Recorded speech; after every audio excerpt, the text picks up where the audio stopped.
जी इस्लाम के नाज़रीन, आप देख रहे हैं प्रोग्राम आसिफ ज़दा। मैं हूँ मुशारिफ फ़ारूकी। नाज़रीन, अक्सर हम ये सुनते हैं कि इंसानी आँख वो मखलूक़ात को नहीं देख सकती, एक रूहानी आँख होती है और वो हर एक के पास भी नहीं पाई जाती, ये लोगों का भी कहना है।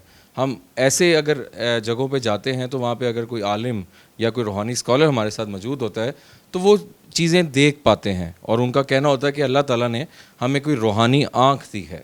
आज जो हमारी गेस्ट हैं वो एक्स MPA भी रही हैं, सादिया सोहेल साहिबा। जी अस्सलाम वालेकुम मैम, कैसी हैं आप? वालेकुम अस्सलाम। आप कैसे जी हैं? अल्हम्दुलिल्लाह ठीक ठाक, बहुत शुक्रिया आपके टाइम का। मैम, काफ़ी सवालात हमें आते हैं और हम पहले भी कुछ लोगों के पास बहुत सी चीज़ें जानने के लिए जाते हैं।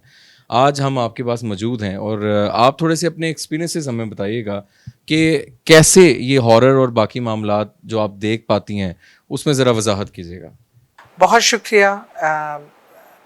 असल में मेरी ज़िंदगी का ये पहलू जो है लोगों के सामने तो शायद अब आया, लेकिन मेरे साथ ये वाक़यात और ये चीज़ें बचपन से ही, जब से मैंने होश संभाला है, इसमें मुझे अभी ऐसा कुछ नहीं है कि मैंने कुछ के लिए ख़ास एफ़र्ट पुट किया हो, कोई ऐसा इल्म हासिल करने की कोशिश की हो। मेरे साथ ये बिल्कुल सब अल्लाह की तरफ से है, ठीक है, नेचुरल है। ठीक है। और मुझे लगता है मैंने ज़िंदगी में 2 बार लाइफ आफ्टर डेथ का एक्सपीरियंस किया है अच्छा, और 2 बार मेडिकली डेथ डिक्लेयर होके ओके। अल्लाह ने दोबारा ज़िंदगी दी। तो मुझे लगता है शायद वो एक रूहानी आपका सफ़र होता है, हुँ। निकल के जिस्म से जाना और फिर आना।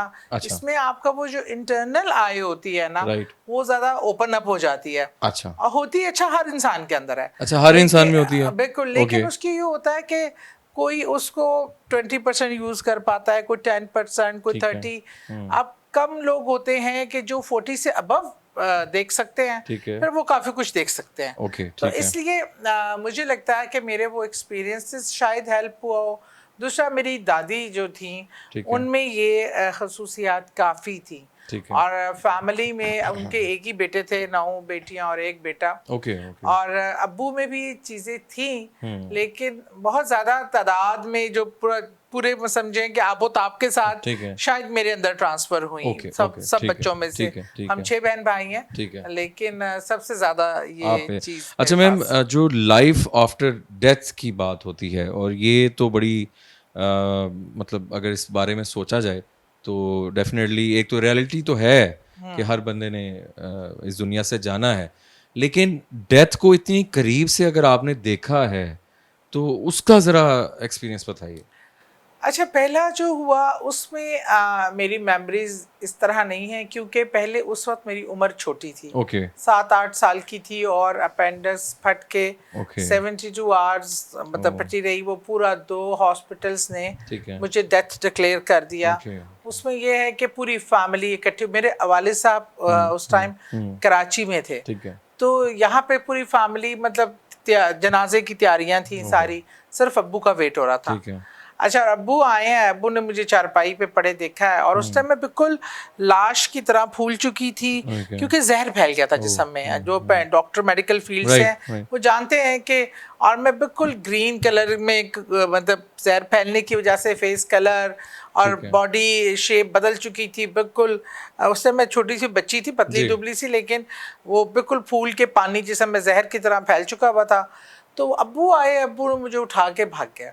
ठीक है। सबका ख्याल था कि एक ज़हनी सदमा, आपको हुँ, औलाद का सदमा। ज़ाहिर-सी बात है। लेकिन मेरे अब्बू लाहौर के 2 बड़े मशहूर हॉस्पिटल्स ने जी, मुझे डेथ डिक्लेयर किया। हुँ, वो फिर एक हॉस्पिटल गुलबर्ग में था, ठीक है। अ, वो मेरे सर्वाइवर हैं, उनका नाम मैं ले सकती हूँ, हुँ, हुँ, UCH। ओके। वहाँ पे उन्होंने भी एक बार देखा, वो हुँ, डॉक्टर बेंजामिन थे, ठीक है, अमेरिकन डॉक्टर ठीक थे। है। उन्होंने भी एक बार देखा, उन्होंने भी कहा कि शी इज़ नो मोर। ओह! बस मेरे अब्बू का जो यकीन था ठीक है। कि मेरी बेटी मरेगी ना, मुझे यहाँ पता चलेगा। हुँ, मेरा मेरा अंदर से आ रहा है कि ये ज़िंदा है। हाँ जी। बहरहाल उन्होंने बड़ा डीप डाउन, उन्हें कहीं हल्की सी पर्ल ऐसे फ़ील हुई। ठीक है। फिर उन्होंने बहरहाल एक्सपेरिमेंट, उन्होंने कहा मैं करने तो जा रहा हूँ सर्जरी, ठीक है। अब आई डोंट नो किस हालत में बचेगी। हुँ, हुँ, और वो इस हद तक बड़ी सर्जरी और इतना तवील था कि जिस्म में जहर फैलने की वजह से आंतें गल के ख़त्म हो चुकी थी। मेरा पूरा बाउल सिस्टम आर्टिफिशियली मेड है। Okay. और मेरा बहुत कॉम्प्लिकेशंस थी जो उन्होंने कहा अब हमें नहीं पता ये ज़िंदगी में सरवाइव कैसे करेगी, बच भी जाएगी तो सरवाइव कैसे करेगी। अल्लाह ने ज़िंदगी दे दी और अल्लाह ने ऐसे ऐसे काम करवाए जो कोई सोच भी नहीं सकता था। फिर उसके बाद जो दूसरा एक्सपीरियंस है वो मैं दुबई बेस्ड थी। बच्चे मेरी सेकंड प्रेगनेंसी थी जिसका कुछ कॉम्प्लिकेशंस थी और पता भी नहीं चल सका। और मुझे मेरा सर्जन जिन्होंने मेरा बाउल सिस्टम पूरा बनाया था वो डॉक्टर शेख अब्दुल समी इत्तेफाक हॉस्पिटल के थे। पूरे 14 डॉक्टरों की टीम ने मेरे पर पूरा एक काम किया था। वो मेरी हालत जब गैर हो गई तो उन्हीं के पास लेके चले गए। अच्छा, उस टाइम मैं क्रिटिकल से क्रिटिकल होती गई। मैं हॉस्पिटल के रूम में थी। मेरे वालिद मेरे साथ थे और मेरी मदर इन लॉ। तो मेरी मदर इन लॉ भी बहुत ही नेक और मजहबी और बहुत प्यारी खातून थी। अल्लाह उन्हें गरीब के रहमत करे। अब दोनों ही चले गए। तो वो मेरी पोजीशन ना एकदम क्रिटिकल से क्रिटिकल होती चलेगी। अच्छा, मुझे फील ये हुआ जैसे राइट पाँव के अंगूठे से ना मेरी कोई चीज सरकना शुरू हो गई है। जिस्म से जैसे जान निकलने की जो कैफियत थी। अच्छा, अब वो मुझे अंदाजा हो रहा है मैं कुछ बोल नहीं पा रही थी, कुछ बता नहीं पा रही थी।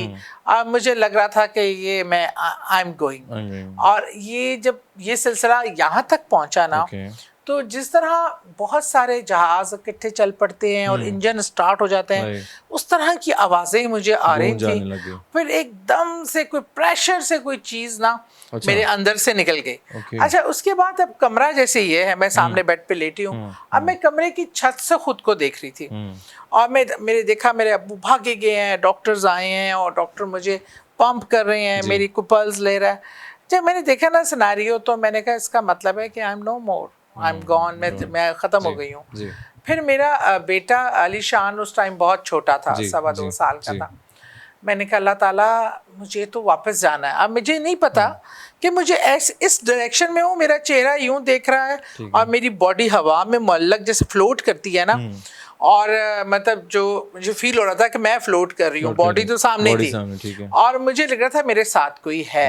अब मैं तो अल्लाह ताला को ही मुखातिब कर रही थी। मैंने कहा अल्लाह ताला मुझे तो वापस जाना है, ये तो अब मैं मर गई हूँ पर मुझे मेरा बेटा बहुत छोटा है। अब बगैर माँ के बच्चों का पलना बहुत मुश्किल होता है। अल्लाह मुझे वापस जाना है, मुझे वापस। अब मैं बाकायदा जंग कर रही हूँ, उधर डॉक्टर भी अपना काम कर रहे हैं और मैं भी जंग कर रही हूँ। इतने में जब काम बहुत ख़राब हो गया मुझे लगा कि मुझे कोई अब ऊपर खींच रहा है। अच्छा।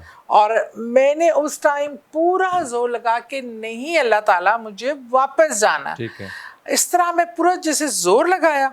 वहाँ उन्होंने हार्ट के लिए जो इलेक्ट्रिक शॉक देते हैं ना वो दिया और दूसरा शॉक पर मैं कलमा पढ़ती हुई उठ के बैठ गई और डॉक्टर्स ने बताया कि मेडिकली मेरा नो हार्ट बीट, मतलब मेरी बॉडी हो चुकी थी, मुर्दा हो चुकी थी। तो बहरहाल जब मैंने सबको बताया कि कौन किधर था, क्या कर रहा था, तो डॉक्टर वैसे भी वो बहुत सरप्राइज थे जब मैंने बताया कौन कमरे में था, कोई कितनी बार गया और कितनी बार आया। तो वो सारे बड़े सरप्राइज थे। Very interesting. और इसमें अच्छा मैम, डोंट यू थिंक कि ये जितने वाक़यात आपके साथ रोनुमा हुए और मामलात हुए तो अक्सर हम सुनते हैं कि बचपन में या किसी के साथ कुछ ऐसी चीज़ें अटैच्ड हो जाती हैं, तो या किसी पे कोई ऐसा जादू की अटेम्प्ट हो रही हो, तो डोंट यू थिंक ऐसा मामला तो नहीं रहा जिसमें आपके पीछे कोई चीज़ लगी हो या ऐसा कभी आपने सुना हो? नहीं, सोचा हो? चीज़ों का मेरे से मुकाबला तो बड़ा हुआ। अच्छा। कई बार मुझ पे जादू की अटेम्प्ट भी हुई और वो फिर चीज़ें जो हैं वो उन्होंने मुझ पे हमला भी किया। लेकिन अल्लाह ने ना मुझे पहले मैं इतनी स्पिरिचुअली स्ट्रांग नहीं थी। जी ठीक है। ये दुबई की बात है कि ना दुबई में मेरी 3rd बेबी होने वाली थी। तो मुझे बहुत कॉम्प्लिकेशंस थी। मतलब डॉक्टर ने तो यहाँ तक कह दिया था कि जिंदगी और मौत है। फिर एक बार मौत आ गई। तो बहरहाल उसमें क्या हुआ, वहाँ एक बहुत ही प्यारी, और मैं उनको कहती हूँ कि वो मेरी स्पिरिचुअल माँ थी, नसीम आपा थी। उनके घर में ना दर्स कुरान होता था ठीक है। और एक जिक्र मख्फी होता था। वो होता है अंधेरा करके ठीक है। दिल की ज़रब लगाते हैं अल्लाहू और ज़रब जी पड़ती है। बिल्कुल, मैं अंडरस्टैंड। अच्छा, क्या हुआ कि मुझे एक ख्वाब आता था हमेशा। अच्छा वो ख्वाब भी नहीं कह सकते, कोई नीम जागा और नीम जी, ठीक है। सोया। हाफ स्लीप, हाफ उसमें ये था, उस टाइम मैं बहुत ज़्यादा फिजिकली भी कमज़ोर थी ठीक है। और मेंटली भी स्पिरिचुअली भी। मेरा जो बेडरूम था उसके सामने एक बड़ी सी खिड़की थी। ठीक है। उस खिड़की से एक देव कामत इंसान की सूरत में अच्छा। कोई जंप लगा के अंदर आता था। ओके। और बहुत ज्यादा, कोई 7-8 फीट लंबा ठीक है। और ह्यूज और ब्लैक कलर का एक इंसान नुमा। उसको आप देख पाती हाँ, थी? मैं ठीक उसको है। देख पाती अच्छा, थी। अच्छा। अब वो मुझ पे अटैक करता था और मैं ओके। उसके सामने ना इतनी सी बोनी लगती बोनी थी। लगती है, हाँ। और मैं उससे लड़ने की ऐसे कोशिश ठीक कर है। रही हूँ और वो मुझ पर हमला करता था और मुझे मारने की कोशिश करता था। और जब मैं उठती थी तो आई फील वेरी लेथार्जिक और बिल्कुल आंख से मैं घबरा के चीखें मारती थी कि वो आ गया, मतलब मुझे बचाओ बचाओ की चीखें मारती थी। ये चीज़ें मेरे साथ कई अरसे से यही एक होता रहा। एक एपिसोड होती थी। उसमें ये हुआ कि मैं जब उनके घर जाना, मुझे किसी ने कहा कि वो बड़ा नेक खातून है, आप उनके घर जाएं, उनसे मुलाकात करें, उनको बताएं। मैं उनके घर एंटर हुई ना तो उन्हें पता था मैंने आना है। वो कुरान पाक खोला उन्होंने, तो उसका जो कुछ तर्जुमा था, क्योंकि मुझे ये भी किसी ने कहा कि ये बच्चा सरवाइव नहीं करेगा, आप भी मर जाएंगी, पता नहीं क्या क्या कहा। डॉक्टर के भी खदशात ऐसे ही थे। ठीक है। तो उन्होंने मुझे देखते ही कहा कि अल्लाह ताला ने कुरान की वो आयत जो खुली उसमें था कि अल्लाह ताला जिसको ज़िंदगी देता है उसकी हिफाजत करना भी उसकी जिम्मेदारी है और अल्लाह सबसे ताकतवर है। बेशक। अच्छा, मुझे उन्होंने कहा देखा तुम्हें कितना प्यारा अल्लाह ने पैगाम दिया है। बहरहाल जैसे जैसे अब मैंने उनको कुछ नहीं बताया। मुझे उन्होंने कहा कि तुम जो रोज़ जंग लड़ती हो ना, मैंने कहा आपको कैसे पता है? उन्होंने कहा तुम वो जंग, मैंने कहा तो आप कुछ कर दें, उस चीज़ को मेरे से दूर कर दें। उन्होंने कहा मैं नहीं करूँगी, करोगी तुम ही।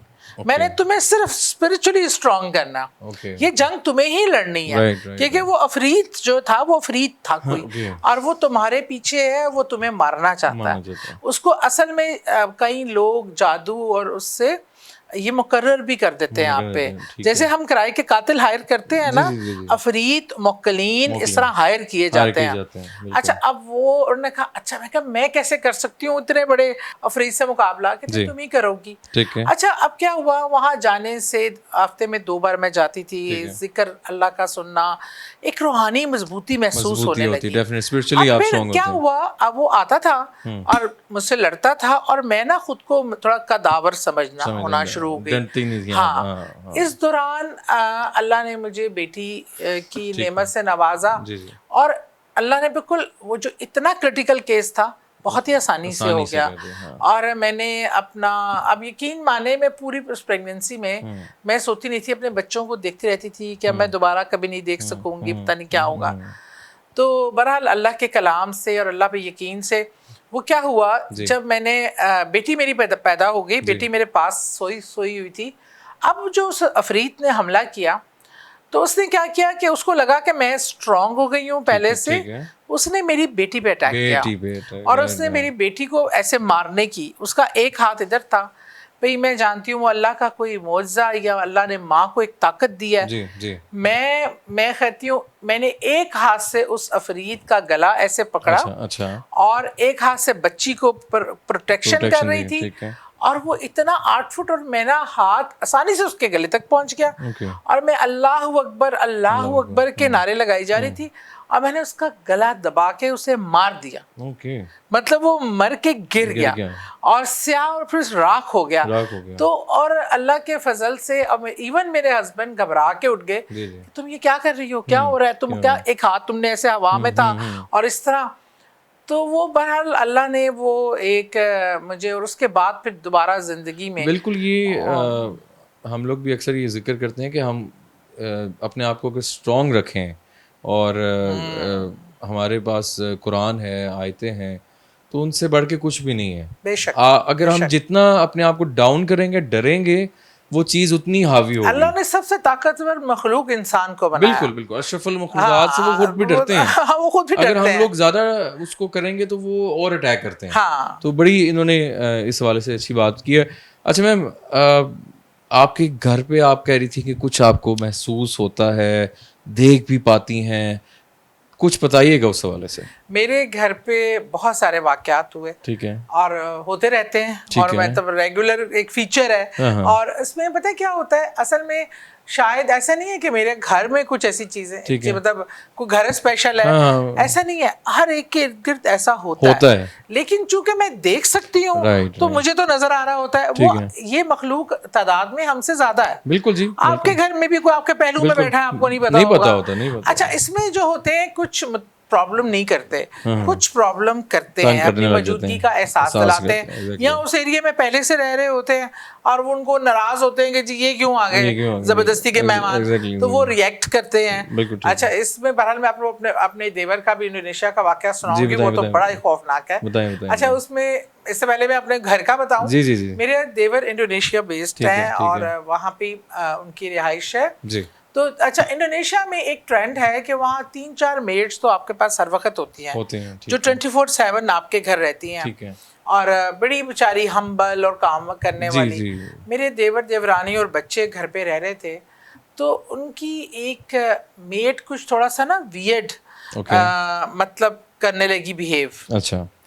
कभी वो कुछ हरकत कर दे, कभी किचन में कुछ आके खाना गिरा दे, कभी उन्हें समझ नहीं आ रही थी कि इसको ना हो क्या रहा है। हो क्या रहा है। अच्छा, उन्होंने जब देखा उनको लगा कि ये सुपर नेचुरल किस्म के कुछ अजीब, क्या तो इस पे ये किसी के काबू में है या इस तरह। मतलब ठीक बहरहाल हालत में उन्होंने नहीं किसी है। बुजुर्ग से पूछा। ठीक है। अच्छा, उन्होंने कहा कि ये तो जन्नात के काबू आई है, जन्नात जो है वो आपके घर में अच्छे खासे मुदाखलत कर रहे हैं और मौजूद है। तो उन्होंने एक नक्शा बना के दिया जो दरवाजे पे लगाना था, जिससे जन्नात बाहर की तरफ उस नक्शे की बदौलत कोई उन्होंने तावीज टाइप बना के दिया। अच्छा, अब जब लगाने का तरीका बताया, अब वो जो पोर्शन बाहर की तरफ होना चाहिए था और एक पोर्शन अंदर की तरफ, इनसे ना समझ आई, गलती से उल्टा हो गया। उल्टा हो गया तो वो जो जिन्नात बाहर के थे ना, वो अंदर आ गए, वो भी अंदर आने शुरू हो गए। वो तो सीन आप देखे ना कि मेरी देवरानी खिड़की खोल के खड़ी है, अपनी अलमारी खोल के कुछ चीज निकाल रही है, तो कुर्सी हवा में उड़ती आई है और उनको दरवाजे समेत अलमारी के अंदर बंद, चीजें उड़ती आ रही, कैंचियां उड़ती आ रही हैं, चाकू, और वो मेड तो उसने दोनों हाथों में चाकू पकड़े हुए। अच्छा। और वो बच्चों के पीछे। उफ, मेरे देवर ने जो वो सीन दिखाया और बताया, वो तो सारे लोग आगे आगे और वो चीजें उड़ती आ रही हैं, लग रही हैं, ऐसे था कि एक तूफान आ गया। वो सब बच्चों को लेके बस कैसे जान बचा के, मेरी देवरानी थोड़ी सी जख्मी हुई और इस तरह की चीजें बच्चों को लगी, वो उन्होंने बस गाड़ी में बैठाया और वो घर वैसे ही छोड़कर वो भाग गए। फिर उन बुजुर्ग के पास गए तो उन्होंने कहा, जब देखा उन्होंने कहा तुमने तो उल्टा लगा दिया, तुमने तो बाहर के जन्नात भी अंदर बुला लिए। मतलब एंड ऑफ द डे उनको वो घर सेल आउट करना पड़ा और फिर उन्होंने घर चेंज किया। लेकिन वो ये चीजें जब इस तरह आ जाएं। अच्छा, मेरे घर की ना एक तो ये सीढ़ी जो एक है, वो मैं आपको प्रोग्राम में भी दिखाऊंगी भी, बिल्कुल देखते हैं जी। इस पे बहुत ज्यादा चीजें मैंने देखी हैं। एक तो एक बच्ची को बहुत फ्रीक्वेंट देखती थी मैं। अच्छा। कोई 11-12 साल की बच्ची, छोटा सा फ्रॉक पहना हुआ। अच्छा। और बस बड़ी सादी सी, मासूम सी। मैं काम कर रही होती थी, बच्चों को स्कूल वगैरह भेज के पहले, अब तो काफी अरसे से वो नजर नहीं आ रही, तो वो बस देखती रहती थी। तो मैंने उसको, पहले तो मैं मुखातिब नहीं करती थी, फिर आहिस्ता आहिस्ता मेरा उससे ना ऐसे लगा कि जैसे वो मासूम सी और बेजरर सी है।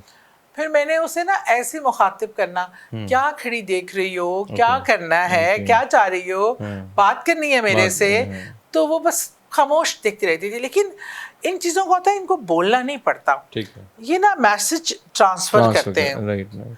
मुझे जैसे मैसेज आता था कि मैं तो यहाँ रहती हूँ, ये मेरा घर है। मैंने उसको कहा कि बेटा ये तो मेरा घर है। उसने कहा नहीं, हम मेरे पेरेंट्स भी, हम तो छत पे रहते हैं। अच्छा, पता होना भी क्या, रात जैसे हमने सोने के लिए लेटना ना, खामोशी होनी, तो छत पे चहल पहल शुरू हो जानी, और ऐसे लगा लोग आ रहे हैं, जा रहे हैं, कोई बैठा है, कोई काम कर रहा है, कोई चल रहा है, ऐसा ही होता है। तो वो मुझे लगा कि अच्छा ये था।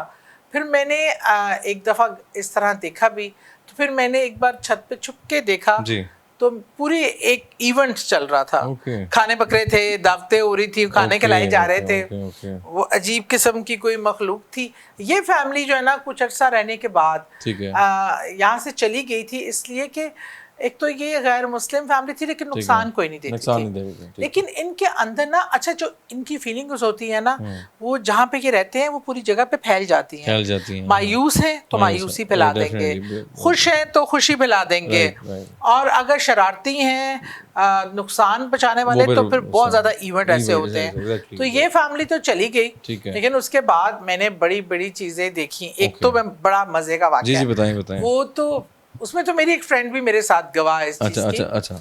यही सीढ़ियां ना ऊपर भी कंटिन्यू होती हैं। ऊपर मेरा टीवी लॉन्च है और उसके आगे भी एक बड़ी विंडो है, इस सीढ़ियों के भी आगे बड़ी विंडो, उसके भी आगे। अच्छा वो ऐसे ही गर्मियों के दिन थे जिन दिनों कूलर अच्छा काम करता है। वहाँ पहले मेरे ऊपर टेरेस था तो मैंने वहाँ कूलर लगा के हम मेरे हस्बैंड तो बाहर होते थे तो मैं मेरी फ्रेंड आई हुई थी और मेरे बच्चे और उसके बच्चे, हम लोग ऐसे बिस्तरे लगा के ना मजा के इकट्ठे सोएंगे, गप्पे लगाएंगे, और वो कूलर के सामने हम सब लेट गए। और लाइटें मेन बंद थी लेकिन ऊपर की एक लाइट जल रही थी जिससे रोशनी, जीरो बल्ब यहाँ छोटा लाइट जल रहा था। अच्छा बीच में मेरी एक आंख खुली और टेरेस का दरवाजा खुला हुआ था। मेरी आंख खुली, एकदम मैंने सामने विंडो पे नजर पड़ी तो सामने विंडो पे एक पाकिस्तानी दुल्हन बैठी हुई, अच्छा, तैयार होके, लाल जोड़ा, जेवर, मेहंदी लगी। मैं तो एकदम शॉक में चली गई। अब रात के 1:30, 2, पौने 2, 3 बजे दुल्हन कहाँ से आ गई और खिड़की में बैठी है। मुझे ऐसा पहला जो मेरा ख्याल आया, क्योंकि वो इतनी रियल थी, जैसे होता ना ये कभी कभी शेडी से होते हैं, आपको ऐसा लगा ब्लर हो गया या हाँ। वो ये इतना क्लियर था कि मुझे लगा कि मेरा टेरेस का दरवाजा था, कोई किसी लड़की की शादी पसंद से नहीं हुई और वो भाग कर ना मेरे टेरेस के दरवाजे से अंदर आके छुप गई है। वो ऐसी बैठी थी जैसे डरी सहमी होती है ना, और खिड़की से लगकर ऐसे, और खिड़की के पीछे से भी ना बाहर नेबर्स की भी रोशनी, लाइट की रोशनी आ रही होती है और चांद की रोशनी भी अंदर बहुत ज़्यादा थी। वो ऐसे उसकी छन छन के ना, अब वो मुझे, अब मैंने ना हल्का सा, अपनी फ्रेंड मेरे साथ ही लेटी थी, मैंने उसको कहा एकदम रिएक्ट ना करना, तो कान में सरगोशी की। मैंने कही देखो सामने खिड़की में कौन बैठा है। उसने देखा ना कि एकदम, पहले तो वो मैंने उसके मुंह पे हाथ रखा, मैं कहा डोंट रिएक्ट, जरा देखो ये मुझे लगता है कोई लड़की भाग कर आ गई है, क्या करें, पुलिस को इन्फॉर्म करें, ये लड़की कोई डर के कोई हम पर हमला ही ना कर दे। तो अभी जो है मैं ये बात कर ही रही थी तो आहिस्ता आहिस्ता बिल्कुल हम, और कूलर की आवाज में हमारी सरगोशी हमें नहीं लगता था ह्यूमनली पहुंच सकती है। अच्छा अब वो ना एकदम उसकी वो मेरी तरफ मतवज्जा हो गई, दुल्हन, और उसकी आंखें ना जैसे मेरे पे गड़ी होती है। अब मैंने तो बज़ाहिर तो सोने का एक्टिंग कर रही, लेकिन एकदम से ना उसने ऐसे करके ऊपर ममटी है, वहां से सीढ़ियां आ रही हैं, उसने वहां देखा। अच्छा, और देख कर ना मैंने ऊपर से देखा एक अरबी जिन, जिसे आप कहते हैं ना आपके साथ, मेरे साथ एक जिन बड़ा अरसे से मुंसलिक है, मैंने उसको उतरते देखा। वो तो मुझे नजर आता है बड़ा वाज़िया, वो अरबी कंतूरे में होता है। उसको देखकर वो दुल्हन जो थी वो एकदम ऐसे करके उठी है और बंद जिसमें ग्रिल लगी हुई खिड़कियों में से क्रॉस हो गई, गायब हो गई। तब मुझे अंदाजा हुआ, और तब मेरी दोस्त ने, अच्छा मेरी दोस्त को वो अरबी जिन तो नहीं नजर आया, पर उसको वो इस तरह क्रॉस होते हुए वो ना, तब उसकी चीखें शुरू हो गई। मैंने कहा आराम से बच्चे डर जाएंगे। तब मुझे समझ आई कि ये कुछ इस तरह की मखलूक थी जो पता नहीं क्यों, और वो क्योंकि वो जिन जो है वो काफी ताकतवर है, ठीक है, और एक किस्म का जैसे मुहाफिज होता है ना, वो बहुत हमेशा मेरे लिए एक पॉजिटिव रोल में रहता है, तो वो नेगेटिव चीजों को भगाने में बड़ा काम देता है। फिर तो बहुत अच्छी बात है, हम तो ऐसी चीजें हमें भी चाहिए। अच्छा अगर आपकी इजाजत तो हम वो सीढ़ियां देखना चाहेंगे, जी जरूर, नाज़रीन को भी दिखाना चाहेंगे। आइए नाज़रीन, प्रोग्राम आसिफ ज़दा। जी मैम आइएगा प्लीज। हाँ मैं आपको दिखाती हूँ। जी जरूर। अच्छा ये वो खिड़की, ये वो सीढ़ियां हैं, ठीक है, और यहाँ पे वो मुझे बच्ची नजर आती थी। अच्छा, इस जगह पे, ठीक है, और ये आप देख रहे हैं ना ऊपर तक, जी जी सीढ़ियाँ मैं इधर अली से थोड़ा आगे देखिए। आगे दिखाइए ऊपर जरा, यहाँ से ही सीढ़ियाँ ऊपर जाती ये हैं। मेरी ममटी और यहाँ से दिखाओ। सीढ़ियाँ। जी ऊपर दिखाइएगा यहाँ से। अच्छा मैम यहाँ पे वो बच्ची आपको सामने नजर आती थी? यहाँ पे वो बच्ची नजर आती थी। अच्छा। ये जो सामने सीढ़ियाँ है ना, हाँ वो ऊपर। और इसके सामने वो खिड़की है बड़ी, ठीक है। वो आपको कर्टन नजर आ रहा जी है। जी जी जी। वहां पे वो मुझे दुल्हन साहिबा ओके, खड़ी थी, और साइड पे ममटी है। ठीक है, और राइट हो गया। इस घर के दरो दीवार से बड़ी बड़ी मामलात राज आपको नजर आए। मामलात और राइट हो चीजें मखलूकियात वाबस्ता है। जी जी जी। अक्सर घरों में मामलात होते हैं और हमें जो जैसा आपने पहले बताया कि हर बंदा उस चीज़ को नहीं देख पाता, तो यकीनन ये होता है कि जिसके पास वो आँख हो, नज़र हो, वो ये चीज़ों को सही तरह देख पाता है। तो आइए थोड़ा बैठते हैं, कुछ और आपसे मालूमात लेते हैं। अच्छा मैम, थोड़ा जैसा लाइफ आफ्टर डेथ के बारे में बात हो रही थी। अच्छा, काफ़ी लोगों हमने भी सुना है कि जो लोग इस दुनिया से चले जाते हैं उनसे भी कनेक्शन हो पाता है, कभी कभी वो ख्वाब में भी आके एक मैसेज दे देते हैं, उसके बारे में ज़रा कुछ बताइएगा। अच्छा, जहाँ तक रूहों का ताल्लुक है, रूहों के बारे में बहुत सारी बातें भी हम सुनते हैं, और एक ये भी होता है कि रूहें, हर रूह को इजाज़त नहीं होती और सिर्फ अल्लाह के हुक्म से ही रूह आ सकती है। जी जी। क्योंकि इंसान की ज़िंदगी के बाद उसका ताल्लुक शायद दुनिया से उस तरह कट ऑफ हो जाता है, लेकिन एक कब्र के थ्रू, जी। एक आलम बरज़ख में वो होता है, ठीक है। एक राब्ता तो है। जी जहाँ तक बात है कि रूहों से ताल्लुक़ या कोई किसी ऐसे ने, मुझे ज़िंदगी में बड़ा ये भी एक एक्सपीरियंस हुआ। जी। अच्छा, मेरे वो बहुत प्यारे लोग जिनसे मैं बेइंतहा मोहब्बत करती थी और मेरा रूहानी ताल्लुक़ था, जिनमें सफ़े अव्वल पे मेरे वालिद हैं। जी जी उनसे मेरी, मतलब मैं बहुत रो रही जी। थी 3 महीने, तो मुझे होश नहीं था। तो फिर वो आके मुझे बाकायदा नज़र आया, नजर आते हैं। बेड पे जैसे मेरे साथ बैठ के गप्पे लगाते थे। लगाते हैं। तो मैंने कहा बस कर देना यार, मैं इधर ही हूँ, मैं कहीं नहीं गया, मैं तेरे साथ ही हूँ। इस तरह का हौसला देना। मेरी प्रेसिडेंट थी पंजाब की, और मैं उनकी जनरल सेक्रेटरी थी हमारी पार्टी में, तो सैयदा सलोनी बुखारी, वो मुझे लिटरली, मैं नमाज पढ़ के दुआ मांग रही हूँ, मैं रो रही, मैंने दुनिया समझे सब कुछ छोड़ दिया था। जी जी। तो वो मुझे सामने खड़ी ना सिर्फ नजर आई, उन्होंने कहा कि बस उठ जाओ, बहुत हो गया, ओके। बहुत कर लिया प्रैक्टिकली। लेकिन एक जो ऐसे वाकयात कि जिन्होंने निशानदही की, ठीक है। उसमें मेरी एक दादी का वाकया और एक मेरे ब्रदर इन लॉ का वाकया बड़ा प्रोमिनेंट है। मैं अपनी दादी के वाकयात से, मेरी दादी, क्योंकि आपको मैंने बताया था कि मैंने अपनी दादी से ही ये किया है, और शायद उनको पता भी होता है या अल्लाह के हुक्म से ही उन्होंने मुझे ज़ाहिर बात है रब्ता किया होगा, कि मुझे एक मैसेज आता था, जैसे ब्रेन में एक मैसेज आना कि मुझे, हम उनको बेबी जी कहते थे, कि मुझे बेबी जी बुला रहे हैं, मुझे बेबी जी बुला रहे हैं। अच्छा, ये इतना का मैसेज स्ट्रॉन्ग था माइंड में। मैं अपने अब्बू से कहा कि अब्बू मुझे बेबी जी बुला रहे हैं। अच्छा। अब्बू जी कहते हैं कि बकवास ना कर, इस तरह कोई नहीं है, इस तरह कोई, वो समझे कि मैं ऊपर बुलाने की बात कर रही हूँ। ठीक है। मैं कहा नहीं अब्बू, मुझे ऊपर नहीं बुला रहे, पर मुझे यहीं कहीं बुला रहे हैं, पर मुझे समझ नहीं आ रही। ठीक है। अच्छा, फिर मैं अब चलूँ फिरूँ, एकदम से जैसे उनका पैगाम आए कि बेबी मुझे कह रही हैं कि आ जाओ मेरे पास, और बहुत तकलीफ में है। अब मैं कह रही हूँ, बेचैनी बढ़े, मेरी बेचैनी बढ़े, मैं सबसे पूछूं कहाँ जाऊँ, कहाँ बुला रहे हैं, मुझे ये तो बता दें। अच्छा, अब इस तरह ना 2-3 दिन गुजर गए। ठीक है। चौथे दिन मैं अपने बाथरूम में खड़े होकर टूथब्रश, जैसे आप सोने से पहले आप करते हैं, तो बाकायदा मुझे अपने चेहरे में से उनका चेहरा ऐसे निकला, और वो तकलीफ चेहरे पे, शीशे पे, हाँ, ठीक है। और मैंने उनकी तकलीफदा चेहरा देखा, और जैसे कह रही हैं तू आई नहीं अभी तक। अच्छा, अब मैं सोचने बैठ गई कि वो मुझे कहाँ बुला सकती हैं। फिर एकदम मुझे क्लिक हुआ कि दुनिया में जो वाहिद उनका है तो उनकी कब्र है, मुझे कब्र पे जाना चाहिए। इसका ये मुझे एकदम 3-4 दिन मेरे दिमाग में ये हिंट भी आ रही थी कि वहाँ बुला रही हैं, मिलना चाह रही हैं। अच्छा, 5वें दिन मैंने सुबह उठते ही अब्बू को कहा, अब्बू इस तरह मुझे तो कब्र पे बुला रही हैं। अब्बू कहते चल मैं भी तेरे साथ जाऊंगा। मैं कहा नहीं आप ना जाएं। मैंने अपनी कज़न को लिया, बेपुजात बहन, हम दोनों को दोपहर के 1-1:30 बजे के करीब कब्रिस्तान पहुंचे। मैंने गोरकन को साथ लिया, उससे पूछा कि भाई तुम कब गए थे? उसने कहा जी 5-6 दिन हो गए हैं कब्र पे, सफाई वगैरह का काम। मैंने कहा अच्छा मुझे लेके चलो। वो आगे आगे कुछ काफ़ी नई कब्रें बन गई थी, तो मैंने कहा, तो वो जैसे ही मैं कब्र पे पहुंची हूँ ना, मुझे उनका सारा मैसेज और तकलीफ समझ में आ समझ गई। आ गई, हाँ। किसी ने काला जादू करके ना खोपड़ी पर ओके। वो क्या कहते हैं नींबू हरी हाँ मिर्चें जी, लगा जी। के वो सीरी जो होती है हाँ। उसमें, और उसमें कीड़े पड़ गए हुए थे, स्मेल थी, ओह। वो कब्र के ऊपर रखी My हुई थी। God। और इस जादू से मुर्दे को तकलीफ होती तकलीफ है, होती है, और वो हाँ। नापाकी, वो वैसे ही बहुत ज्यादा जी। इबादत गुजार हाँ, और नेक और पाक थी। उसने कहा ये तो मेरे 6 दिन पहले तो ये नहीं था, नहीं था, हाँ। और मुझे यही टाइम पीरियड हुआ था कि मुझे और वो मैसेज आ रहे थे।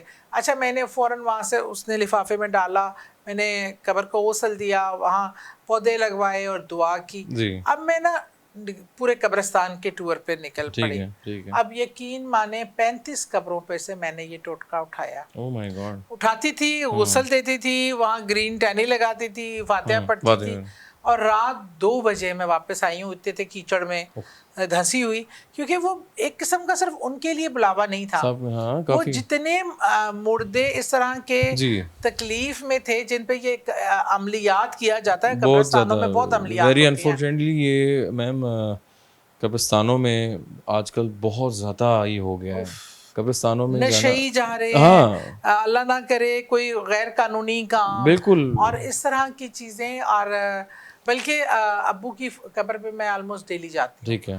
तो मैं बैठी हुई फातिहा पढ़ रही थी और मेरी वालदा भी मेरे साथ थी, तो एकदम मेरे सामने एक नौजवान लड़का जुमे के जी, दिन था, जी। उसने सबको चावल तकसीम किए, कलफ लगा हुआ कुर्ता, है। साथ बहन और बीवी, अपनी माँ की कब्र ठीक पे है, आया ठीक था। है। अभी खड़ा 2 बाइक वाले आए हैं और उसको गोलियां मार के ओह चले माय गए। गॉड। वहाँ गिर के उसकी लाश से जो खून निकले, और वो देखा तो वो बल्कि हमारी पार्टी का एक बच्चा था, जी।